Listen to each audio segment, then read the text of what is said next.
En lisant la suite, nous verrons que Josaphat a obéi à la prescription du Saint-Esprit qui, par la voix prophétique, avait saisi Hazaël. Et il va donc commettre des chants. Le musicien va les mettre sur le fond de la bataille. Et à la suite de la louange, de l'adoration qui ont été entonnées, Dieu est descendu. Il a sémé la confusion dans le camp de tous les ennemis. Une coalition de 3 peuples. Dieu a sémé la confusion et ils ont commencé à s'entretuer eux-mêmes. Ce texte, bien aimé, est l'histoire de l'Église. L'Église est en train de vivre ce qui arriva du temps de Josaphat. Je me souviens de ce que le Seigneur a dit, parlant du temps de Jean-Baptiste et de sa venue. Il dit: ce qui arriva du temps de l'homme arrivera lui-même au temps du Fils de l'homme. Ce qui arriva du temps de Noé arrivera aussi au temps du Fils de l'homme. Les hommes mangeaient, buvaient, bâtissaient, se mariaient et mariaient leurs enfants, jusqu'au jour où Noé entra dans l'arche. Et nous connaissons la suite. Ce qui arriva dans le temps de Josaphat est en train d'arriver aujourd'hui. Tu as accepté le Seigneur, tu es né de nouveau, et Dieu t'a donné un héritage. Dans ton héritage, tu as apprécié la bonté de Dieu. Tu as vu la miséricorde de l'Éternel. Tu as vu sa fidélité. Et pendant que tu étais en train de louer, d'adorer, de servir ton Dieu, quelque chose va se passer. Il y a des entités, il y a des hôtels, il y a des génies de sirènes et des décrets sataniques mais familiaux qui, on ne sait pas si c'est par négligence ou par distraction, n'ont pas été détruits, n'ont pas été traités. Ces hôtels vont se lever maintenant. Et quand ces hôtels se lèvent, ils te rappellent que même si tu es marié, tu n'as pas encore la victoire. Même si tu travailles, tu ne vas pas jouer de ton salaire. Même si tu fais des enfants ne réussiront pas à l'école. Les hôtels interviennent et veulent nous ramener en arrière. Les hôtels interviennent et veulent essuyer, effacer la bonté et la miséricorde que Dieu a manifestée dans ta vie. Les hôtels veulent te faire croire que tu n'as rien fait d'extraordinaire en acceptant Jésus, en venant prier, en étant à l'église. Tu n'es pas à l'abri de leur influence. Et la Bible dit, quand les ennemis de Josaphat, qui ont pourtant été épargnés par Josué, quand ils se sont levés, Josaphat a vu en cela une forme d'ingratitude et de méchanceté gratuite. Comment comprendre que les gens à qui vous n'avez pas fait du mal, les gens que vous avez ménagés, puissent poser des actes qui vous mettent en mal. Et nous savons tous qu'en Israël, le roi était le premier chef militaire. Et quand il y avait une guerre, le roi lui-même se mettait au front. On l'a vu en Afrique avec le défunt Idriss Déby. Quand il était attaqué par des rebelles, lui-même il prenait son pick-up et puis il se mettait au front. Il était au front de la bataille. C'est ce qui s'est passé en temps normal. Et ça s'est toujours passé. Quand Israël était attaqué, le roi lui-même était devant et il donnait la force à ses officiers, à ses lieutenants, à ses sergents. Mais dans cette histoire, Josaphat a fait le choix, non pas de répondre militairement, mais plutôt de s'humilier et de chercher la face de Dieu. Josaphat fait le choix de s'abandonner entre les mains de l'Éternel des armées. Et il décrète un jeûne.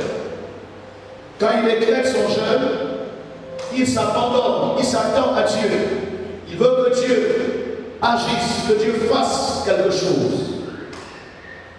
Et c'est pendant que Josaphat était prosterné devant l'Éternel, pendant que le peuple était prosterné devant l'Éternel, dans le jeûne et la prière, début d'après-midi, le Saint-Esprit a saisi Azaïa. Le Saint-Esprit va révéler à Josaphat, à Juda et à tous les habitants de Jérusalem que si dans le passé, Dieu leur a donné la victoire en combattant physiquement, militairement, dans cette histoire, les données vont changer. Dieu dit, vous n'aurez pas à combattre militairement, vous n'aurez pas à combattre physiquement, mais laissez l'Éternel combattre en votre faveur.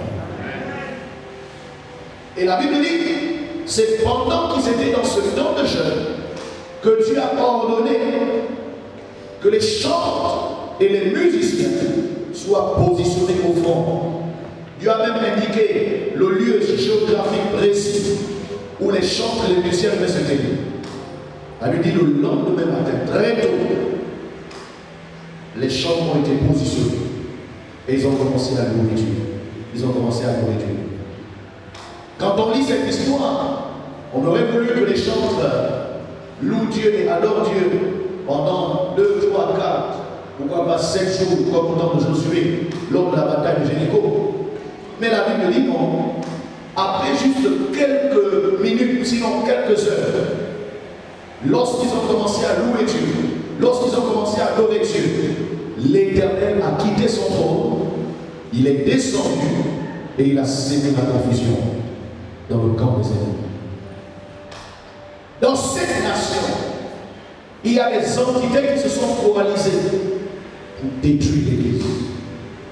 Dans cette nation, il y a des forces mystiques traditionnelles et importées qui ont signé des alliances pour réduire le peuple de Dieu à sa plus simple expression, pour empêcher que le royaume avance, que les âmes soient sauvées, que les malades soient réellement guéris, que les captifs soient réellement délivrés. Il y a des accords, il y a des lignes dont le but est de faire que la vie de Dieu s'éteigne et que la vie du diable ait pignon sur rue. Dans le passé, on pensait que par des simples dénonciations, par des interpellations, en allant juste faire des émissions à la télé, en amenant juste l'instruction et l'éducation religieuse à l'école, ça va régler le problème. Mais ce qu'on ne savait pas, c'est que nous n'avons pas à lutter contre la chair et le sang. Ce n'est pas la chair et le sang qui inspire l'homosexualité. Ce n'est pas la chair et le sang qui inspire le fait que l'homme est réduit à la nature et à la dimension animale. Ce n'est pas la chair et le sang qui inspire le combat contre le genre masculin et féminin pour ne laisser que le hyène. Il paraît, je ne sais pas, je n'ai pas vérifié, que bientôt, à la place de il, on va ajouter hyène. Ce n'est pas la chair et le sang. Ce n'est pas la chair et le sang qui se bat pour que l'homme soit considéré comme un simple numéro et que tous ces faits et gestes du lever du soleil jusqu'à son coucher soient connus à l'avance et donc contrôlés à partir d'un simple ordinateur placé quelque part. Ce n'est pas la chair et le sang qui décide que comme on est trop nombreux, on va diminuer un peu. Ce n'est pas la chair et le sang qui ambitionne d'installer une sorte de pensée unique, de position unique, d'une seule approche. Il n'y a plus de débat en tant que tel. La démocratie, c'était les histoires de 1700, lors de la Révolution. Il n'y a plus de démocratie sur la terre. Ce n'est pas la chair et le sang qui amène ces choses. Et nous, dans notre petit univers, on a l'impression que non, c'est pas grave. Les choses de notre corps, les choses de notre... C'est faux. C'est une affaire universelle. C'est une affaire mondiale. La Bible dit pourquoi ce tumulte parmi les nations, pas dans la nation. Pourquoi ce tumulte parmi les nations? Les rois se sont soulevés et les princes se sont éduqués, ils se sont associés.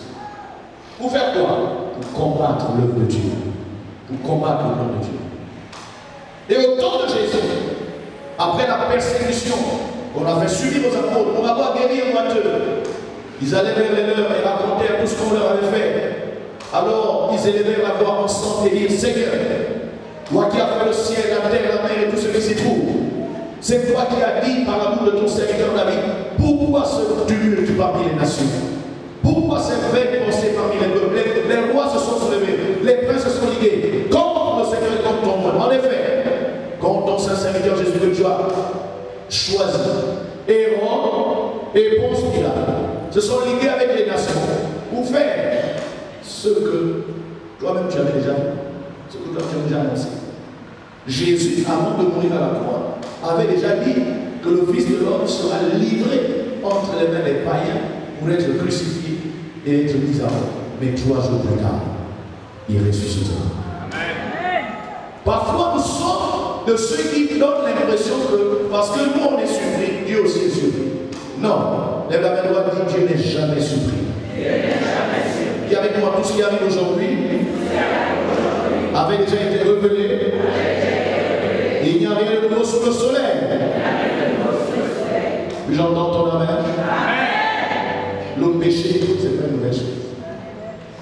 La paix, ce n'est pas une nouvelle chose. La grande prostituée de l'Apocalypse, ce n'est pas une nouvelle chose.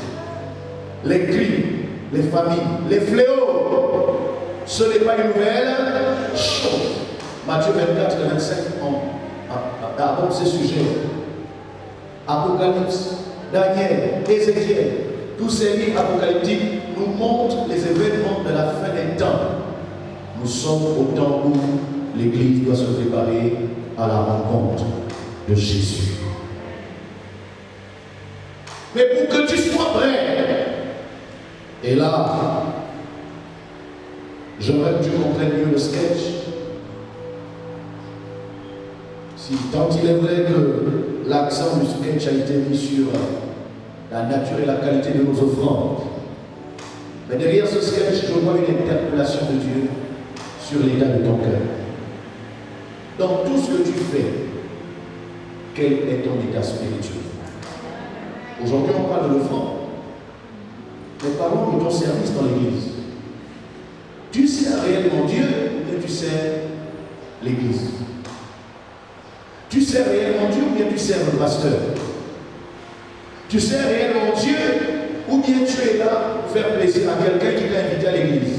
Ou bien tu es là juste pour montrer au monde ton altruisme, ton humanisme, ta générosité et ta libéralité? Est-ce que réellement c'est Dieu que tu sers dans ton département, dans ton comité? Est-ce que c'est Dieu que tu sers? Si c'est Dieu que tu sers, quel est l'odeur que reflète ton sacerdoce, ton service ou tes offrandes? Dieu nous interpelle ce matin sur la nécessité de devenir, sinon de redevenir vrai. Arrêtons de penser que le plus important c'est de remplir notre corbeille avec beaucoup de nourriture. Comme tu as faim, il finira bien par accepter. Et parfois, on pense que, à force de vendre, de dons, de sacrifices, et même de dire, Dieu fermera les yeux sur l'état de notre cœur. Non. La Bible déclare que si l'homme regarde à ce qui frappe les yeux, l'Éternel regarde et sonde les cœurs, il sonde les reins. Le cœur de l'homme est tellement méchant et tortueux. Et Dieu pose la question, qui peut le connaître? Il répond en disant, l'Éternel est celui qui sonde les cœurs et les reins. Quel est l'état de ton cœur? Quand tu donnes, quand tu sers, quand tu prêches, tu chantes, quand tu organises une activité, quand tu fais l'école le dimanche, quand tu fais l'administration, quand tu tiens une caméra, quand tu balayes, quel est l'état de ton cœur? Parce que tout cela constitue une offrande, tout cela constitue un service. Mais il faut que ce service fasse monter un parfum que Dieu accepte.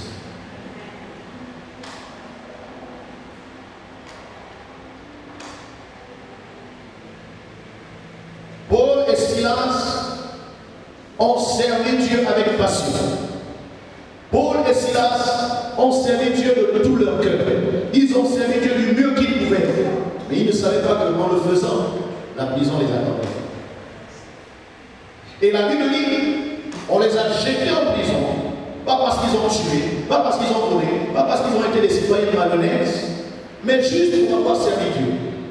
Et du fond de leur prison, au milieu de leurs blessures, ils avaient toutes les raisons de se plaindre, de maudire le gouvernement, de maudire les décisions injustes qui ont été prises à leur égard. Ils avaient toutes les raisons, mais ils ont fait le choix au milieu de la nuit de chanter les louanges du Seigneur.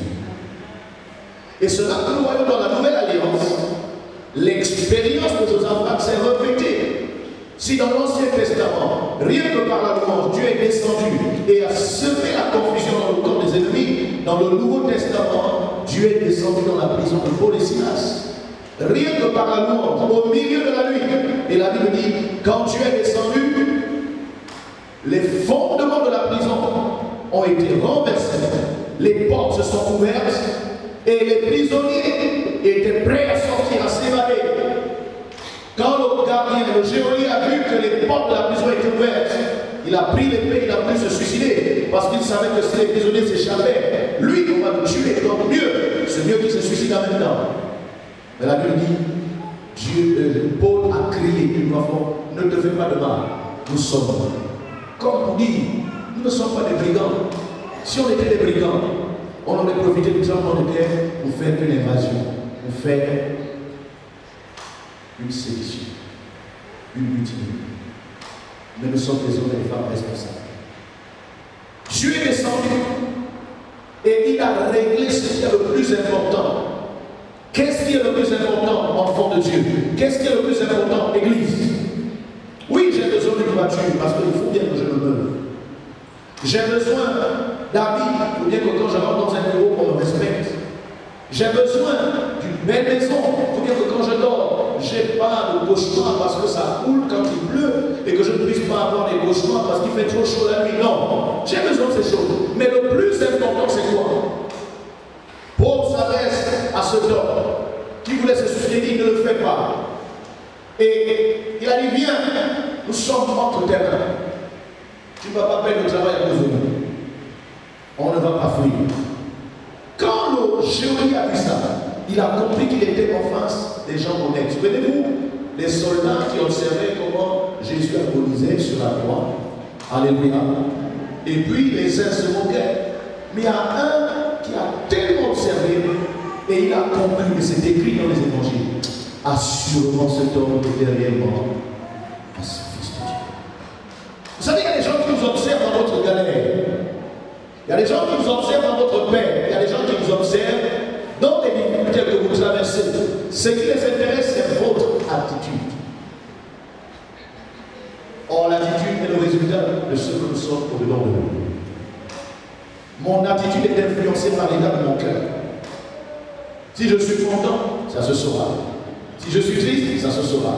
Si je ne suis pas sûr de moi, ça se voit dans mes actes. Et si je suis aussi maintenant convaincu, ça se saura. La Bible dit, ils ont prêché l'évangile à ce homme. L'homme a dit, je me rends compte que vous n'êtes pas des bandits. Je ne sais même pas pourquoi je vous ai gardé ici. Qu'est-ce que je dois faire pour être sauvé? Église, lève la main droite. Dis avec moi, l'heure est arrivée. Où je dois prendre soin de mon propre salut. Et je dois me lever pour sauver tous ceux qui sont autour de moi. Chers amis, s'il y a une prédication ce matin, j'ai fini ma prédication.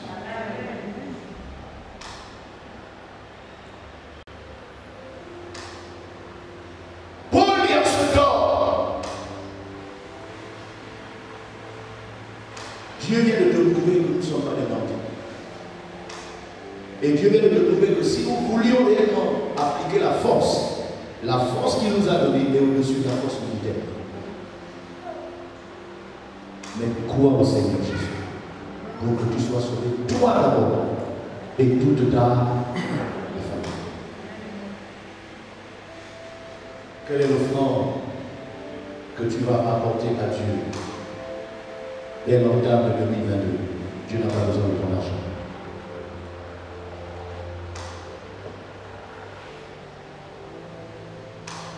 Je ne sais pas quel est le cadeau que tu peux acheter et qui va influencer Dieu. Je ne sais pas quel est le montant d'argent que tu vas donner qui peut corrompre Dieu. On n'achète pas Dieu. On ne corrompt pas Dieu. Église, tu es à la croisée des chemins. Tu as le choix entre rester tel que tu es. Et les offrandes que tu continueras à déposer seront malheureusement des offrandes tachetées, ridées, qui sentent mauvais. Et pourtant, tout le monde verra que tu as beaucoup donné et que tu donnes toujours. Ou alors, tu fais le choix de l'obéissance.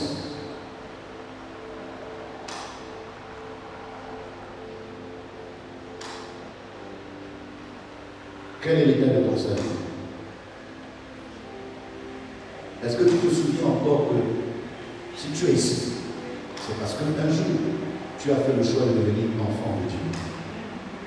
Mais es-tu réellement enfant de Dieu aujourd'hui? Ou bien un jour tu étais enfant de Dieu? Es-tu toujours? Paul a dit, examinez vous-même pour voir si vous êtes toujours dans la foi. Parce que la foi là, le matin on peut être dans la foi et puis à midi on n'est plus dans la foi. La foi ici, ce n'est pas croire pour la guérison.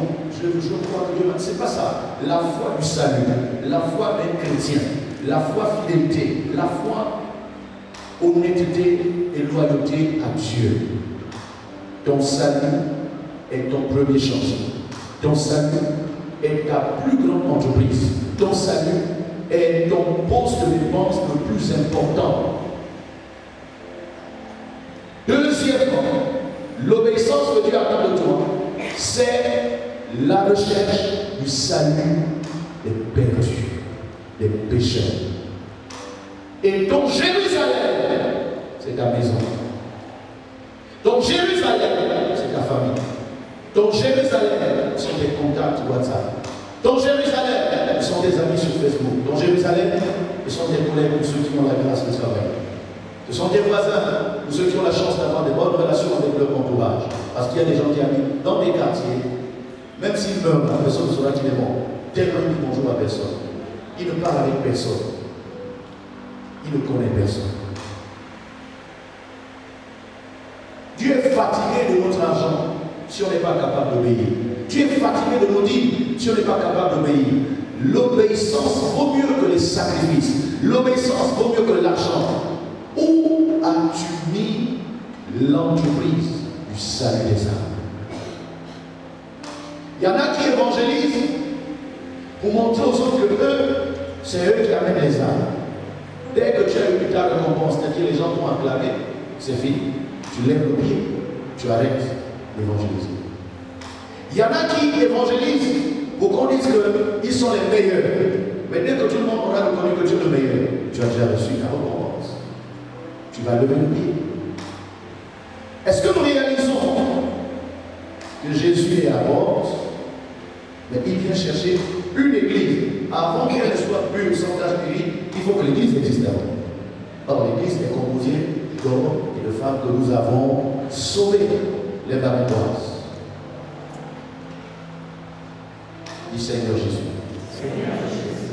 Je te demande pardon. J'ai été négligent. J'ai été égoïste. De la même manière que tu m'as sauvé, c'est de la même manière que tu veux que je prenne soin de mon salut. Tu m'as sauvé parce que tu m'aimes. Et tu aimes aussi ceux qui sont autour de moi. Seigneur, aide-moi. Seigneur, donne-moi la grâce. Seigneur, donne-moi la grâce. Seigneur, donne-moi la grâce de travailler au salut de ceux qui sont autour de moi.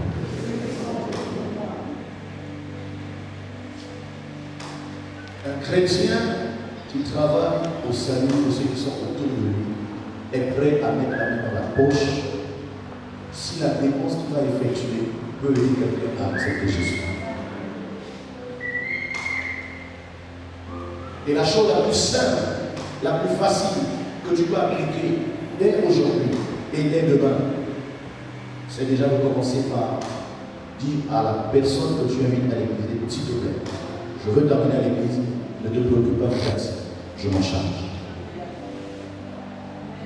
Dès qu'un chrétien a déjà compris ça, il n'est plus dans les luttes de je veux seulement de l'argent. L'argent pour quoi même? Tout l'argent que tu as eu dans ta vie, est-ce que tu as déjà fait le compte? Tu as eu beaucoup d'argent dans ta vie. Dans ça, combien d'âmes ont été sauvées? C'est bien bon, je veux l'argent. L'argent, mais pourquoi l'argent? Combien d'hommes ont été sauvés? Combien de femmes? Combien de jeunes? Combien de personnes du troisième âge ont été sauvées par l'argent que tu as eu? Je me souviens, j'ai pu avoir les 17-18 ans, en tout cas à cette époque-là, la communauté Full Gospel, la communauté de zone d'affaires du plein évangile, faisait un travail extraordinaire dans la nation. Ils avaient réussi à briser les barrières dénominationnelles et à faire que les vrais enfants de Dieu se connaissent, se respectent au-delà de leur appartenance religieuse. Et donc, dans le fonctionnement de cette organisation, j'avais remarqué qu'ils avaient mis en place un moyen d'évangélisation efficace qui porte ses fruits jusqu'aujourd'hui. C'était l'organisation des dîners. Ils appelaient ça des dîners d'affaires. En réalité, c'était des dîners d'évangélisation. Alors le principe était simple. Imaginez un peu un chapitre du Gospel, chapitre simplement qu'on appelle celle, où il y a à peu près, on va dire quoi, une quinzaine de membres, enseignants, instituteurs, médecins, pousseurs de brouettes, vendeurs au marché, chefs d'entreprise, toutes les classes sociales étaient réunies. Imaginez un chapitre de 20 personnes, et puis ils décident d'organiser le dîner de la fin du mois, par exemple au Radisson. Ils se cotisent entre eux, et puis ils payent ce qu'il faut payer. Si le dîner coûte 2 millions, ils payent 2 millions pour faire le dîner au Radisson. Objectif, il faut avoir 100 personnes au dîner. Et malgré qu'ils ont déjà cotisé pour financer le dîner, ils produisent des billets d'invitation, des billets de participation, à hauteur, je crois, c'était souvent entre 20 000 et 50 000. Vraiment 50 000. Et donc, ils avaient compris que tout le monde n'a pas la grâce de bien parler au micro. Même si on te donne le micro, les gens ne vont pas se convertir autant. Mais tout le monde a quelque chose en commun, c'est l'argent. Donc qu'est-ce qu'ils faisaient? Chacun pouvait prendre 2-3 tickets. C'est quand même 100 à 150 000. Et quand il paie ces tickets-là, lui-même il va maintenant vers les païens, les collègues, les parents, les gens qui veulent gagner à Christ. Il ne leur dit pas, allons-y à l'église pour écouter le pasteur pour être sauvé. Non, il dit, écoute, j'aimerais qu'on aille au restaurant. Il y a un dîner, je veux que tu passes par là. Mais moi, j'ai pas l'argent. Non, non, non, non, tiens le billet. J'ai déjà payé. Et souvent, ceux qui venaient, c'était aussi des membres de toutes les classes de la société. Et quand les gens arrivent, c'était fabuleux, c'est extraordinaire, c'est royal. Et puis, après une petite prière, de 30 minutes, le dîner est ouvert, les gens mangent. Mais vraiment, baissez léger. Petite musique, il y a la louange, bien dosée. Et au milieu du repas, quelqu'un dans l'anonymat se lève et commence à parler de Jésus. Il prêche, il prêche, il prêche, et puis à la fin, il lance un appel. Les gens acceptaient plus Jésus dans ces dîners que dans les grandes croisades. Les grandes croisades, ce n'est qu'autant de banquets qu'on les a découvertes. Mais les églises étaient plus alimentées par les gens qui acceptaient le Seigneur dans ce style d'évangélisation. Je te pose une question. Si aujourd'hui, on organise un dîner, toi et moi, nous devions comprendre que l'objectif, ce n'est pas de manger. Manger n'est qu'un prétexte pour aider quelqu'un à connaître le Seigneur. Mais il faut bien que quelqu'un paye la noce. Donc, aujourd'hui, tu n'as pas besoin d'être évangéliste talentueux. Tu n'as pas besoin de savoir prêcher. Mais ton argent peut gagner les âmes. Ton amène Michael, ça sert. Est-ce que tu as répondu ce matin? Et c'est comme ça que beaucoup de cadres dans ce pays ont accepté Jésus. Certains sont aujourd'hui des pasteurs. Les 3 quarts parmi eux sortaient de l'église catholique. Sans forcer, sans crier, sans trop de korabababa, sans trop de prophétie. Et même à cette époque-là, la prophétie n'était pas comme aujourd'hui. Aujourd'hui, c'est devenu maintenant la respiration de tous les jours. Si tu ne prophétises pas, c'est que tu n'as pas Dieu. À cette époque-là, l'évangélisation, c'était l'affaire de tout chrétien, de tout enfant de Dieu. Voici 2022 qui est déjà à la porte. Vas-tu entrer avec un esprit rebelle, désobéissant, négligent, d'abord par rapport à ton propre salut? Et vas-tu continuer à être indifférent? Et pourtant l'Ézéchiel est clair. Quand je dirai au méchant, méchant tu mourras. Si tu ne l'avertis pas, il mourra. Mais moi, je te recommanderai son sang. Vas-tu continuer à faire comme si ça ne me regarde pas? Moi, je ne suis pas pasteur. Moi, je ne suis pas membre du conseil. Qui t'a dit que ça a quelque chose à voir avec les titres ou les appels? Tout chrétien, tout enfant de Dieu a le devoir de gagner ça. Et cet après-midi, j'aimerais que tu démontres à Dieu que tu es réellement enfant de Dieu. Je veux que tu prennes un ticket pour toi-même et que tu prennes un ticket pour une ou 2 personnes. Si quelqu'un vraiment est touché, tu peux prendre même 10 tickets. C'est quoi 30 000 francs? Le ticket c'est 3 000. Quand il viendra, toi tu vois seulement le côté, la demande, je vais danser, ce sera beau, on va écouter la sœur Trina. Mais, je vais vous parler de Jésus. Une âme sera sauvée. Son nom sera écrit dans le livre de vie.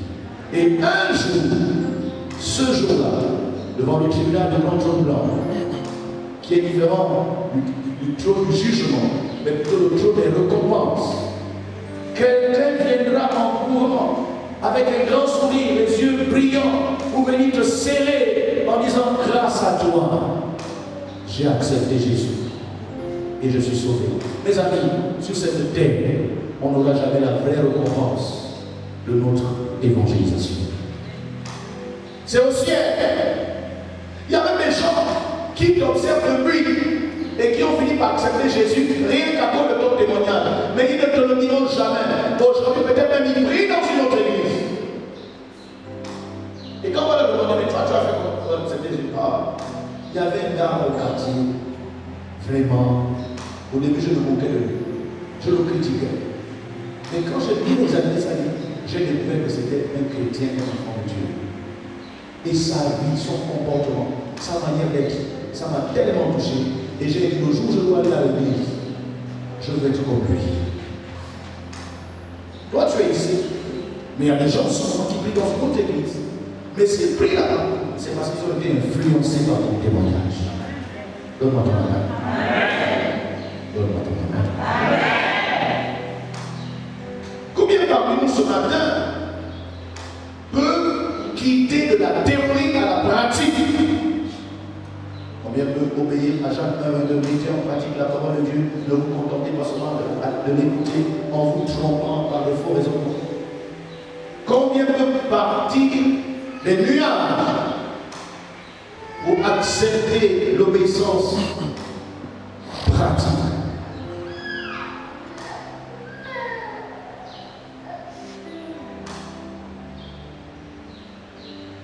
Je n'ai pas fait beaucoup de tickets. Tous ceux qui m'ont appelé sur Facebook, j'en ai 4 pasteurs qui m'ont appelé, qui m'ont venu avec leur fidèle. J'ai estimé que je ne compte pas d'abord sur eux. Parce que derrière ce programme, moi je veux gagner les âmes. Je veux que les âmes soient sauvées. Et j'ai compris une chose. L'une des façons de veiller sur notre santé spirituelle, c'est d'être toujours en train de rechercher le salut des âmes. Parce que quand un médecin se préoccupe de sauver les malades, lui-même va réussir sa propre santé, parce que c'est que s'il est malade, il ne pourra plus aider les autres malades. Est-ce que je parle à quelqu'un? S'il te plaît, est-ce que je peux entendre ton amen? Celui celui qui protège son salut se préoccupera de donner aussi le salut aux autres. Quand les gens ne se préoccupent plus de donner le salut aux autres, c'est la preuve qu'eux-mêmes ont perdu leur salut depuis et ils sont maintenant aigris. Et les aigris sont nombreux dans nos églises, peut-être même ce matin. J'espère que tu ne fais pas partie des aigris, mais que tu fais partie des gens qui sont reconnaissants à Dieu de t'avoir sauvé, d'avoir mis ton nom dans le livre de vie. J'entends ton amen. J'entends ton amen. Nous allons quitter la fausse spiritualité. Nous allons obéir à son message. Tu dois inviter un parent, un ami, un voisin, un collègue, une connaissance au conseil de ses yeux. Les tickets sont déjà là. Ma fille, viens avec les tickets. On va voir ensemble les tickets.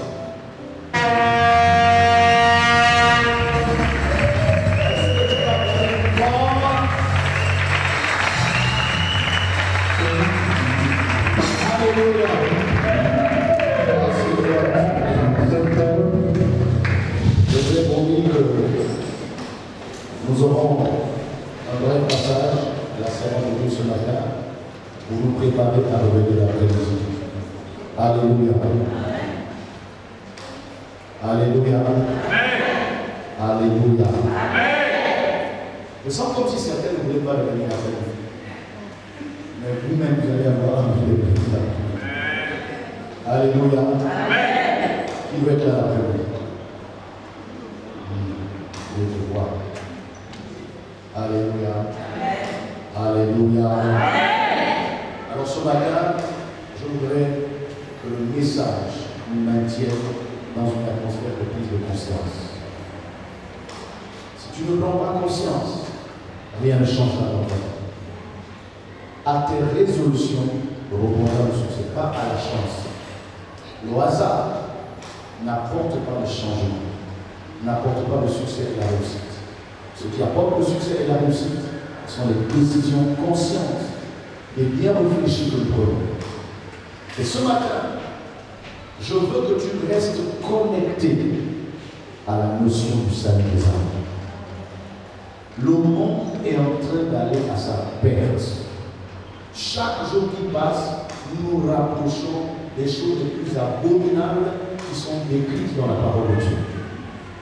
Le chrétien ne doit pas penser que Jésus va venir dans 100 ans, dans 200 ans. Non, non, non. Parce que chaque jour qui passe, tout se met en place. Mais nous devons avoir l'attitude qui consiste à être prêts, mais aussi à sauver ceux qui ne réalisent pas que Jésus revient bientôt. J'entends ton amen. J'entends ton amen. Aujourd'hui, les gens voient la louange comme une simple musique. C'est pourquoi je n'aime pas l'expression artiste chrétien. Non. On est chrétien et on sert Dieu par la louange. Donne-moi ton amen. On est serviteur, nous servons de Dieu par la louange. Comme celui qui prêche, comme celui qui balaie, comme celui qui fait l'internet, etc., etc. Il faut que nous puissions entrer en 2022 avec les bonnes habitudes. Tout ce qu'il y a de vilain, de mauvais, doit rester. La chenille doit mourir pour laisser vivre le papillon. La qualité de ton amour va être bénie.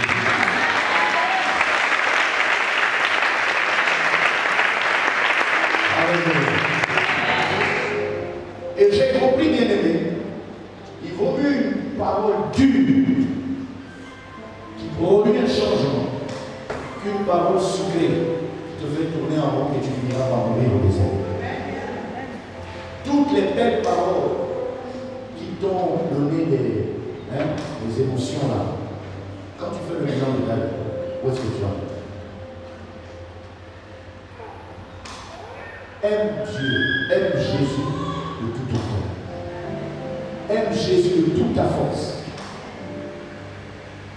Nous étions là le vendredi, on a passé des moments merveilleux, des moments exceptionnels. Mais ça, c'est pour les amoureux de Jésus. Alléluia. Alléluia.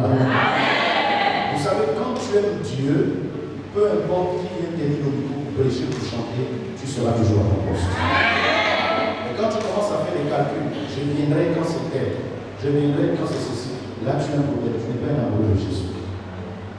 Alors ce matin, je voudrais laisser la place à la servante de Dieu de nous donner un avant-goût, un aperçu. Ensuite, elle va se reposer et 16h00, 16h00, nous allons nous retrouver ici pour célébrer le Seigneur. Alléluia. Maintenant que tu te tiens debout, nous allons prier. Je veux que tu pries pour chasser l'esprit de monotonie. Est-ce que tu sais qu'il y a en toi quelque chose qui ne veut pas que tu changes? En tapant de la, tu vas prier que cette chose te quitte et te libère. Prie au nom de Jésus.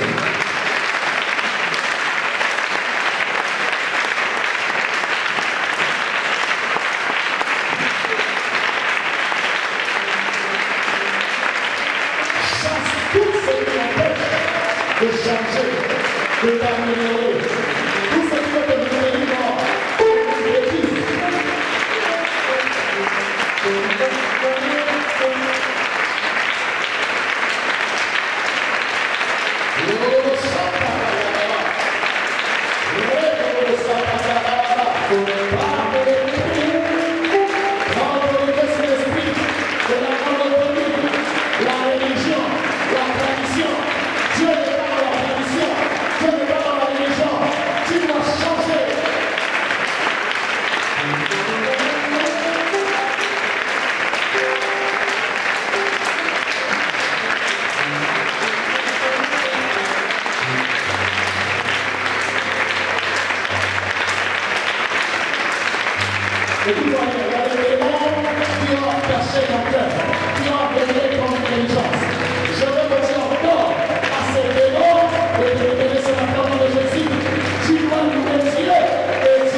passer ici. Alors, le Seigneur a permis encore que je revienne et je crois que nous allons passer un bon moment dans la présence de Dieu. Amen. Comme a été donné comme thème qui est la louange prise, la puissance de la louange. Donc, un géant va tomber pendant que nous serons en train de louer le Seigneur.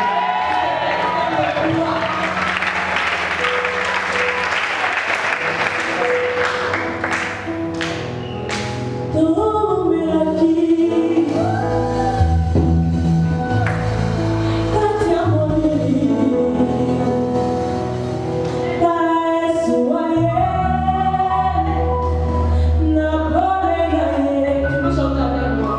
Mon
bénisse.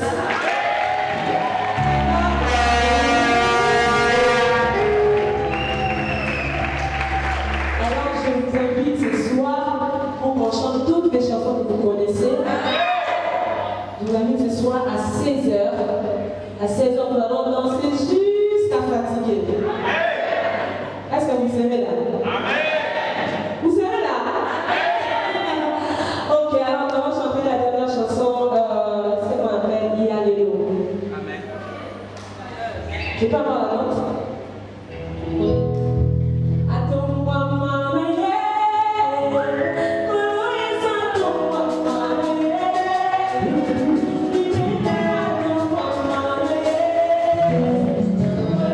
Thank you.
Est-ce qu'on peut acclamer plus fort?